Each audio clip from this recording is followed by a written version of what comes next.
Welcome back to Ovid Through the Ages. This episode we're going to be taking a look at the modern reception of Ovid. So that's going to range all the way from 1800 to the present day. So first we're going to go through an overview of how Ovid was received generally through all of those ages.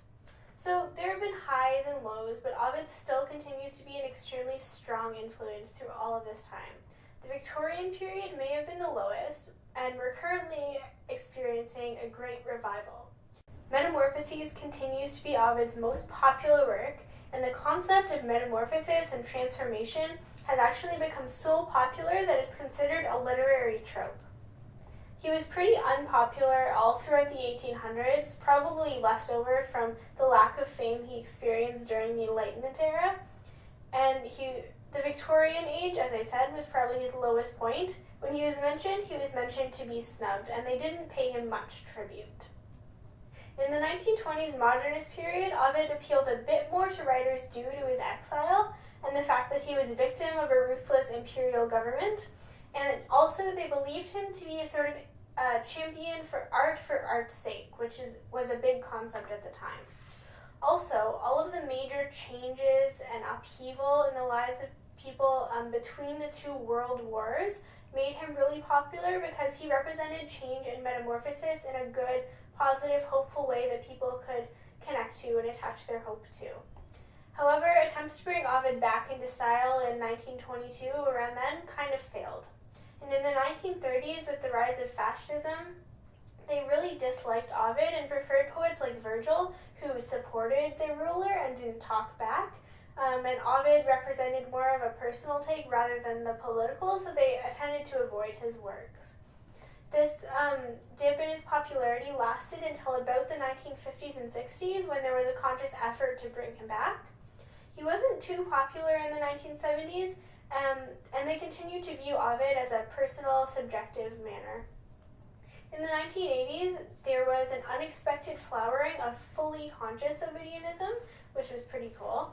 The 1980s was also postmodern, so literature was no longer governed by rationality per se, and writers were free to mingle in times and places. Myth was open to new interpretations, and the concept of metamorphosis was extremely popular.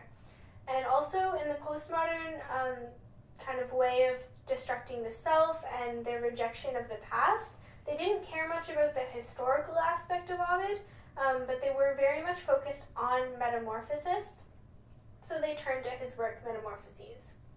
In the 1990s, Generation X believes that they can infinitely recreate and metamorphosize themselves through divorce, new careers, new bodies, sex changes, and things like that. So Ovid, again, as the master of metamorphosis, is attached to these concepts through that way of looking at things.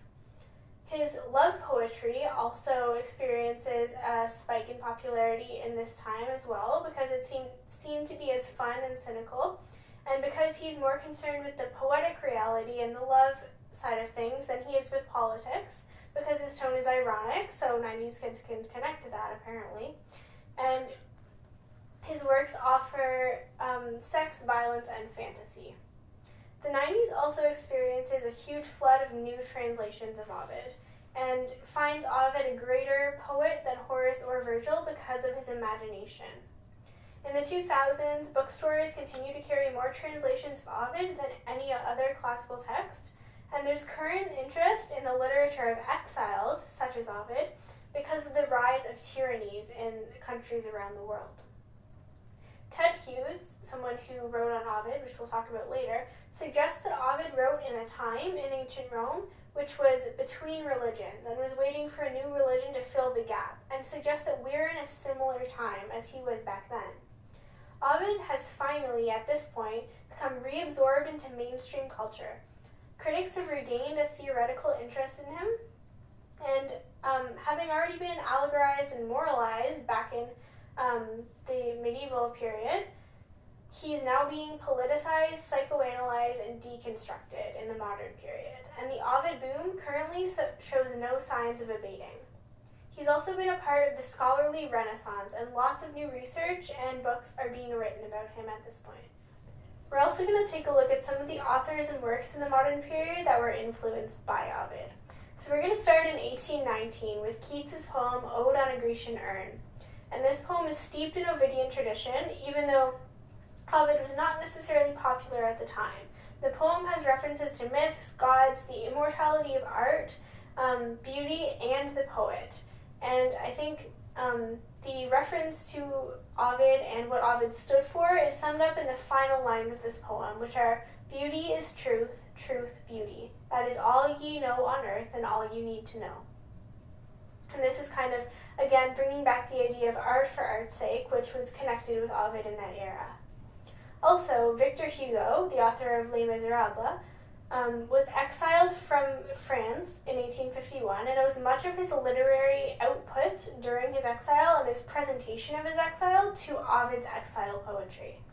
Both share the transformation of the lands that they've been exiled to and make them seem harsh and barren, even though they weren't.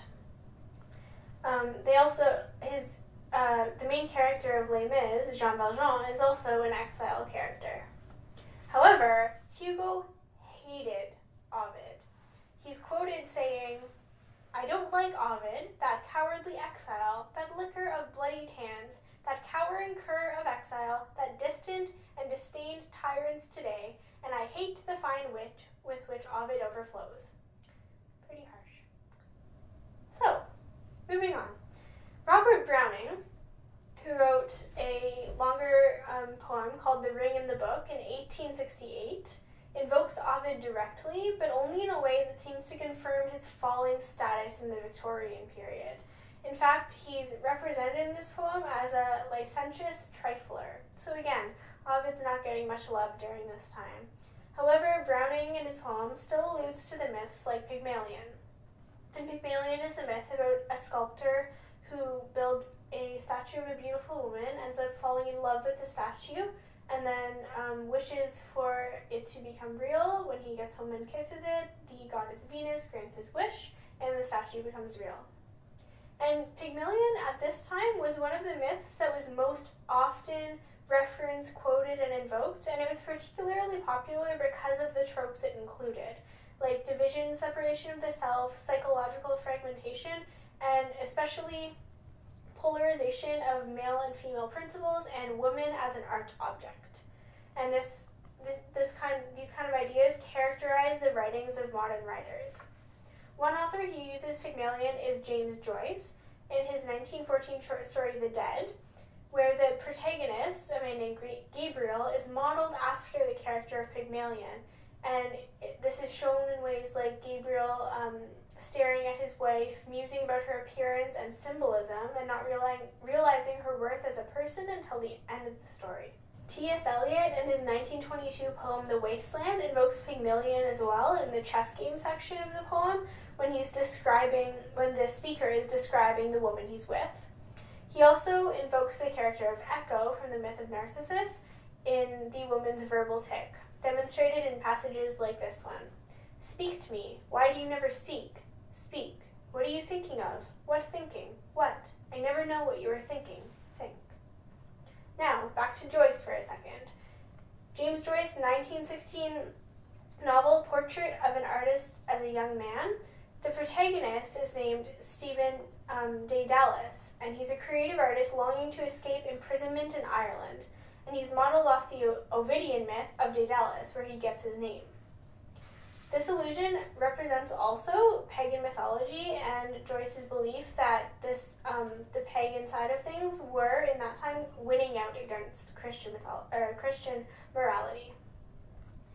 Ezra Pound, the poet, was thought to be the true herald of Ovid in the High Modern Age. He was an intense scholar of Roman languages and literature, and he urged many of his friends at the time to read Ovid. Pound suggested that Roman poets were valuable because they are the only ones we know who had approximately the same problems that we have: the metropolis, the imperial post to all corners of the known world, and the Enlightenments. And at this point, if you know anything about modernist literature, they were very concerned with the state of the world after the Industrial Revolution and stuff like that things were going downhill, people were experiencing psychological problems because of the city atmosphere, and the industrialization of it all. So he was connecting that idea to ancient Roman civilization and the city aspect that they had there that Ovid was probably working in. Ezra Pound also references Ovid lots in his poetry directly, and shared Ovid with his friends, such as D.H. Lawrence, who began to get familiar with Ovid as well. Virginia Woolf, one of my personal favorite authors, had a particularly gendered dialogue with Ovid. She found Ovidianism a problematic discourse, but Metamorphoses in particular she found was able to be appropriated into a more feminist viewpoint. She wrote a novel called Orlando in 1928, which tells the story of a person named Orlando who was born male in Elizabethan England, lives for more than 300 years, and at age 30 mysteriously changes biological sex to female. Ovid had many myths that included sex changes, and Woolf was particularly interested in these and deconstructing the boundaries between male and female using myths like the myth of Daphne and Apollo. Around this time, 1920s, 30s, psychologist Carl Jung, who was trained in classics, began to apply Ovid's Metamorphoses to his theories about personality and inner transformation of the individual. He made the idea of transformation a central concept in modern psychological thought, and that's probably why it's such something that we think of in conjunction with our lives, that transformation of lives and the narrative that we attach to our own lives. The idea of transformation was also central to the modern biogenetic theory that was happening, aka evolution theory, so he was also kind of referenced in that. So at this point, Ovid became the richest poetic source for tales of transformation, which people were very interested in at the time for some of these reasons. Also, back to poetry, the modern strife of Ireland being under rule from England and the recovery from that, and the exile imagery that was found there has led Irish poets to deliberately connect their work to Ovid, such as Evan Boland and Derek Mahone. And Ovid returned to favor at the end of the 20th century, and this was accompanied by an outpouring of Ovidian poetry, like Ted Hughes, who I mentioned earlier, and Maureen Almond. Almond had a book published in 2002, and it was a book of poetry called Oyster Baby, and Almond's poems apply Ovid to modern-day concerns like partners growing older and sort of more personal, real-life things and transformations that are relevant in our everyday lives. The references are more covert, and the poets expect readers nowadays to be able to meditate on the poem and to pick these references out for themselves, more than they were in past decades. Ted Hughes wrote a book called Tales from Ovid in 1998 and was a poetic retelling of 24 of Ovid's myths. And countless modern poets have also referenced Ovid in their work. Most recently, poets and authors have been obsessed with his banishment and the circumstances surrounding it, especially since we can't and don't know a lot about it. So they have created a new genre called the Ovid novel. And this tackles Ovid's exile, Ovid's life, things like that, basically like a detective story, dramatizing ancient Rome and sensationalizing the whole thing. And yes, this is an actual genre with a ridiculous amount of books that have been written about it. So this goes with the fad of turning ancient Rome, especially the time around Augustus's rule, into historical fiction. And so here are a few of the novels, the Ovid novels that have been written. In 1961, Vintilla Horia wrote God Was Born in Exile, and it was written as excerpts from Ovid's diary at Thomas, so when he was in exile, and it charts his emotional journey there. But this novel is also pretty much blatant Christian propaganda, as Ovid in this novel shares his visions of the Christian faith and his conversion at last to Christianity. In 1978, David Malouf wrote An Imaginary Life, and this tells the story of Ovid's exile as a journey of self-discovery and includes the adoption of a feral child and at last retreat from civilization into the wilderness. In 2001, Jane Allison wrote The Love Artist, and this one tells the story of Ovid's exile, citing the reason for the exile as a dramatic fictional lover named Xenia. In 2002, Joseph Skvorecki wrote An Inexplicable Story, and this presents itself as a long-lost manuscript, and there have been other fictional books written in the long-lost manuscript style. And this particular long-lost manuscript was written by Ovid's illegitimate child, citing the reason for exile this time as an affair with Augustus's wife, which is not really believable. In 2009, Benita Kane Jarrow wrote a novel called Betray the Night, and it tells the story of an exile from Ovid's wife's point of view, which is pretty cool, and takes a feminist stance and is sympathetic more to the role of the woman, which is not a story that's often told of ancient Rome. And the most ambitious and interesting Ovid novel is written in German called Die letzte Welt, and it's by Christoph Ransmayr, and the title in English is The Last World, and it was written in 1990. And it's set in a world that mixes modern and ancient elements, and where all of the inhabitants of Thomis, where Ovid was exiled, bear the names of the people from Ovid's myths and live out their stories in real time. So his poem has been transformed into reality. And the protagonist of this novel, I believe his name is Kata. The story is that he's searching for that Ovid's Metamorphosis manuscript has been burned, and he's searching for the story. So this character also symbolizes the modern searching for Ovid's meaning and transformation in Ovid's work. The novel is regarded as magic realism, which could be an attempt to reestablish contact with traditions temporarily eclipsed by the mimetic constraints of realism in the modern age. And that's pretty much all of the modern reception of Ovid. And next episode, tune in for a discussion of Ovid's impact on the arts.